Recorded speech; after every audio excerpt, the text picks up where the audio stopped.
E agora vamos ao nosso quadro Momento Cidadão.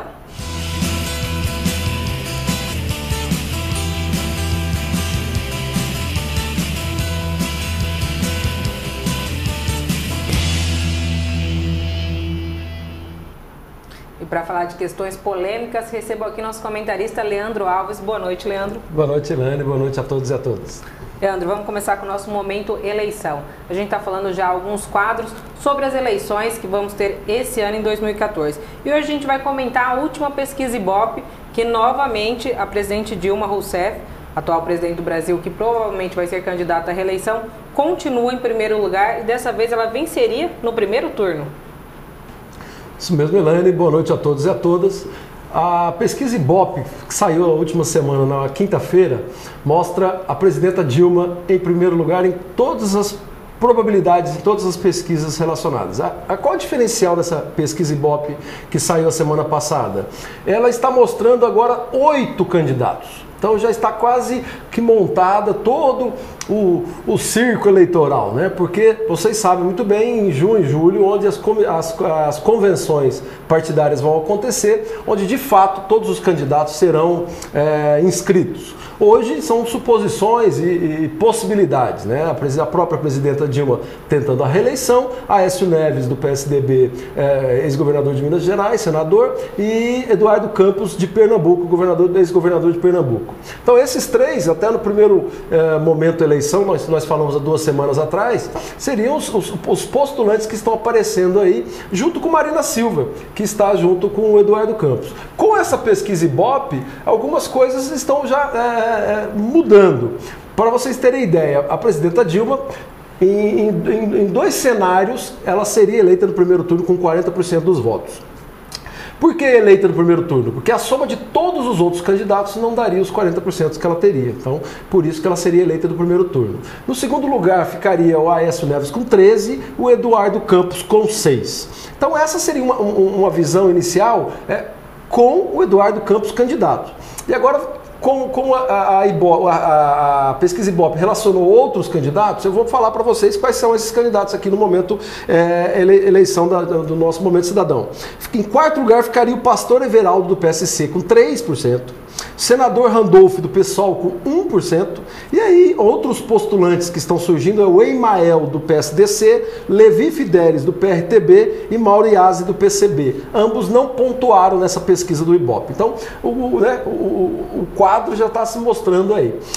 Com a Marina Silva, o que muda? A presidenta Dilma também seria eleita no primeiro turno com 40%, Aécio Neves em segundo com 13% e em terceiro viria a Marina Silva com 9%.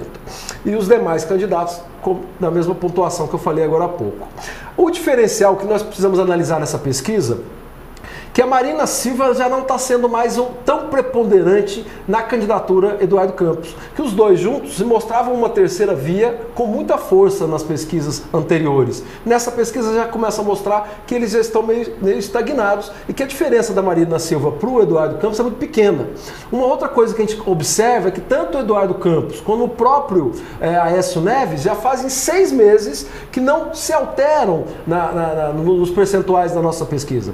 E a Dilma continua ganhando em primeiro turno. Então, temos muito chão ainda até as eleições, até as convenções, e no momento eleição vai estar aqui sempre passando esse tipo de informações para vocês. Já falamos no primeiro momento sobre as eleições presidenciais, a semana passada falamos um pouco sobre os possíveis candidatos a governo do estado de São Paulo, e nos próximos momentos da eleição vamos falar mais sobre os deputados estaduais, federais e senadores do nosso estado. Leandro, já que você falou de governo do estado de São Paulo, agora vamos falar um pouquinho do nosso estado, São Paulo. A falta de água está preocupando a população. Como que os governantes estão lidando com isso? Bem, pessoal, vocês devem ter visto em todas as mídias nos últimos meses a grande preocupação tanto da metrópole São Paulo, né, de todas as cidades que envolvem a cidade de São Paulo, como tem acontecido em vários cantos desse estado, desse país, que é a falta de água e, consequentemente, trazendo problemas de racionamento em grande parte da população. Vamos falar especificamente da Serra da Cantareira, né? Nós temos aí em São Paulo, onde o aqueduto nós temos ali na Serra da Cantareira, que abastece a cidade de São Paulo com 9 milhões de pessoas utilizando essa água. corre o risco de racionamento. Ele está com o seu menor índice histórico, com 14,3% da sua capacidade ativa. De quem que é a culpa? Quem que errou? Por que que isso está acontecendo? Não foi previsto que poderia ter menos chuvas e isso acontecer? Bem, a Sabesp e o governo do estado de São Paulo, sem dúvida nenhuma, saberiam e deveriam ter se organizado, se preparado para que a população não sofresse e não ficasse tão apreensiva como está acontecendo nesse momento. A Sabesp, infelizmente, os municípios que utilizam a Sabesp, que tem a Sabesp como a sua empresa de água, sabem muito bem o que eu estou falando. Além da qualidade não ser daquelas tão sonhadas, o preço é absurdo. Todos os municípios que trabalham com Sabesp sabem muito bem, a população paga altos preços para ter a Sabesp. E a Sabesp não se organizou, ela não se preparou, ela não buscou alternativas para uma segunda via de água, a não ser a cantareira. Então isso é muito preocupante, a população de São Paulo está atenta e ansiosa, porque tem chovido, né? Só que as alegações que têm sido feitas é de que a chuva não é o suficiente, não tem caído no local necessário para que faça esse abastecimento. Então, Sabesp, que é um órgão do governo do estado de São Paulo, é um dos principais culpados. Eles precisam tomar iniciativas, criar projetos de forma urgente para que a população de São Paulo não sofra com racionamento e com esse bem tão precioso e importante para a população. André, já que a gente está falando de São Paulo, vamos voltar a um assunto recorrente aqui no Momento Cidadão, mas que na semana passada teve novidades. Propinoduto, qual é a nova desse escândalo agora? Mais uma página da novela Propinoduto aqui no estado de São Paulo. O maior escândalo de corrupção dos governos do PSDB, Covas, Alckmin e Serra. Precisamos falar sobre esse assunto, é um assunto pequeno, rápido, mas é mais uma página que vai agregar a essas investigações enormes do Ministério Público com relação ao desvio de verba do dinheiro público, que é um absurdo. Sabe qual é agora? Uma empresa espanhola, que é a CAF, que está sendo investigada no esquema do cartel de propina aqui no estado de São Paulo, ela está empregando um filho de um assessor direto do Geraldo Alckmin. Ouviram bem o que eu falei? Uma empresa espanhola envolvida no cartel de propinoduto e todas essas investigações que estão acontecendo, contratou o ano passado o filho de um dos principais assessores do Geraldo Alckmin. É vergonhoso isso, né? Todas essas investigações, tudo isso que a gente tem falado aqui em todos os momentos cidadão, as grandes empresas, Siemens, Alstom, Bombardier, várias empresas multinacionais envolvidas nesse esquema, deputados, altos escalões do governo do PSDB envolvidos nisso, e agora recentemente sai uma notícia como essa aí, mostrando que esse esquema de propinoduto, que esse esquema de cartel ainda acontece nos dias de hoje. Então nós precisamos que o Ministério Público de fato investigue com muita seriedade, porque tenho certeza tem muito tucano sem sono aí. O Renato de Souza Meirelles é o nome do que foi contratado por essa empresa. Ele é filho do João Carlos Meireles, que é assessor especial do Geraldo Alckmin. Estamos de olho. Realmente essa situação e esse escândalo preocupa muito. Agora, outra situação que está preocupando muito é que recentemente foi divulgada uma pesquisa do Instituto Data Popular sobre a educação no estado de São Paulo. E os dados são alarmantes. Quase metade dos alunos passam de ano para uma nova série sem ter aprendido praticamente nada. Isso é culpa da progressão continuada? Bem, Elaine, você disse muito bem, é um estudo que foi feito no ano passado pela empresa Data Popular junto com o Sindicato dos Professores do Estado de São Paulo, que mostra 46% dos alunos da rede pública estadual afirmaram que passam de ano sem ter o conhecimento adequado, sem ter as aptidões necessárias para serem aprovados. Isso corresponde, prestem atenção você de casa que tem filho na escola pública, isso corresponde a 720 mil alunos da escola pública que foram aprovados sem ter o conhecimento específico. Essa pesquisa é uma pesquisa muito séria, a Data Popular é uma empresa séria que fez a divulgação desses dados ontem e mostra alguns problemas que foram detectados pelos pais, alunos e professores e algumas possíveis soluções. O principal problema detectado pelos três segmentos, pais, alunos e professores, são que a violência dentro das escolas públicas estaduais é um grave e é um agravante, né, na melhoria da qualidade do ensino público no estado de São Paulo. Os 3 segmentos concordam e já passaram por algum tipo de violência dentro da escola pública. Então, esse é um problema que o governo tem que se atentar e tomar iniciativas urgentemente.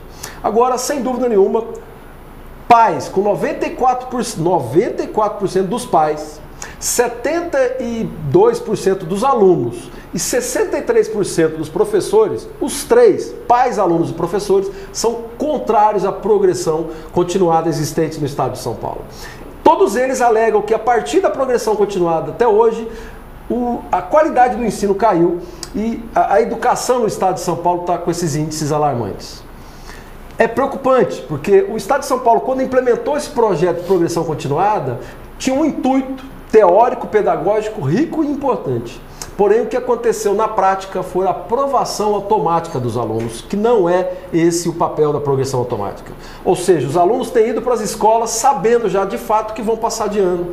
Então eles perdem o estímulo, o professor perde o poder em cima desses alunos e os pais, como eu disse, 94% dos pais estão extremamente preocupados porque sabem que o aluno está lá dentro das escolas, só que ele não tem o aprendizado necessário. E quais são as possíveis soluções? Também houve uma certa unanimidade com relação a isso. Capacitar e preparar melhor os professores e, sem dúvida nenhuma, valorizar esses professores. De toda a pesquisa, eles foram os que foram mais bem pontuados e mais bem avaliados. Os professores nas escolas públicas estão tentando, de fato, enfrentar esse problema sério do governo do estado de São Paulo, que não há um investimento adequado para a educação pública. E todos nós, você de casa, nós aqui que temos filhos, que vivemos a escola pública dia a dia, sabemos da importância de termos uma educação de qualidade para os nossos filhos. Esperamos que essa pesquisa sensibilize o poder público, os nossos governantes, para que no dia de amanhã possamos ter uma educação de qualidade no estado de São Paulo. Realmente preocupante quando pais, alunos e professores concordam que o sistema não está funcionando. É bom a gente ficar atento. Agora vamos falar um pouquinho de Catanduva. No último fim de semana, todo mundo percebeu que na Praça da Matriz teve novamente mais um cadastramento habitacional. Leandro, dessa vez a população vai ter acesso às tais casas, talvez o recorde histórico, ou vai ficar no papel? Bem, pessoal, eu estou até um tanto incomodado em falar sobre esse assunto nesse momento, porque nós recebemos várias ligações, várias reclamações do que o prefeito de Catanduva tem feito com a nossa população. Chegou a uma falta de respeito absurda, porque já é a terceira fila que essas pessoas estão tomando, esse cadastro, para ter uma casa. E cadê essa casa? Então, falta muita organização da nossa prefeitura para que essas pessoas não passem por esse desrespeito que eles estão passando. Eles vão lá, eles são chamados, eles ficam lá horas na fila, fazem o seu cadastro e nada de casa. Aconteceu isso uma vez, duas, agora é a terceira. Teve casos que vieram nos comunicados de ficarem mais de 3 horas na fila aguardando por um atendimento e ao ser atendido disseram que pura e simplesmente ele não poderia estar cadastrado porque a renda dele não era compatível com aquele cadastro que estava sendo feito naquele momento. Faltou informação, faltou esclarecimento, né, para a população. Ele gasta dinheiro com tanta publicidade, com tanta propaganda fútil, né, vamos dizer assim, propagandas desnecessárias para a população e uma informação necessária, coesa, coerente, para que as pessoas vão lá de fato fazer a sua inscrição para conseguir a sua casa, sua tão sonhada casa própria, ficam passando por esse desrespeito. Pode cadastrar, não pode. Pelo que sabemos, são 275 casas na Vida Nova Catanduva, para um público que tem uma renda superior a R$ 1.600, para a família que tem uma renda superior a R$ 1.600, e um outro conjunto com 1.237 casas para aquela população que tem uma renda inferior a R$ 1.600. Então esse cadastro está sendo feito, foi feito recentemente, só que o prefeito, a Catanduva chegaram até a fazer esse comentário, que nós estamos vivendo, não existia na televisão aquela ilha da fantasia, e Catanduva está virando a cidade da fantasia, porque se promete tanto e se cumpre pouco. Agora, respeito com a população, que a população não pode passar por esse tipo de situação, né? O povo quer sim sua casa, só que ele quer sua casa com dignidade e respeito. Leandro, então ainda continuando a falar de Catanduva, teve outra situação que aconteceu na semana passada que deixou a população um pouco atenta. saiu uma secretária da Prefeitura de Catanduva e foi chamado um ex-prefeito novamente para assumir um cargo aqui. A pessoa está se perguntando, Catanduva virou a república dos ex-políticos que estão vindo para cá? Não, é mais preocupante que isso. O trem da alegria de Catanduva, né? Porque a quantidade de políticos de toda a região de Catanduva que estão sendo colocados dentro da prefeitura é coisa absurda. Nunca vi isso na história política da nossa região. Né? O ex-prefeito de Jabuticabal, agora o ex-prefeito de Fernando Prestes, fora o pessoal de Pindorama, de Uchoa, de Rio Preto. Então o que está acontecendo? Está virando um grande comitê político dentro da prefeitura. E quem paga isso? Nós, o contribuinte, a população, nós cidadãos. Ficamos pagando para essas pessoas que não são da nossa cidade, que são políticos de outras regiões, que estão aqui num cabide de emprego. O prefeito fala, você perdeu o teu emprego, vem aqui, vou arrumar uma vaguinha aqui para você. Qual que é o intuito disso? O que está por trás disso? Ninguém é bobo, todo mundo sabe. É um comitê político que ele está montando na nossa cidade, pedindo apoio para as cidades dessas pessoas, né? Para a região, para toda essa região. Não tenha dúvida que é um comitê que está sendo montado para o filhinho do papai nas próximas eleições, se você tem dúvida disso.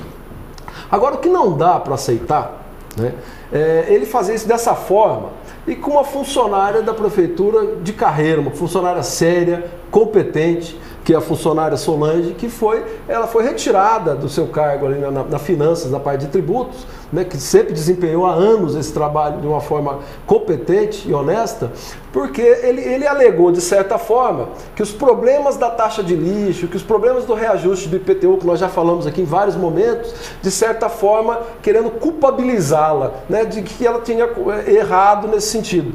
Nenhum secretário, nenhum funcionário da prefeitura toma qualquer iniciativa, qualquer atitude, sem a ordem do prefeito. Eu acho que aí está faltando uma sensibilidade maior do poder público nosso de verificar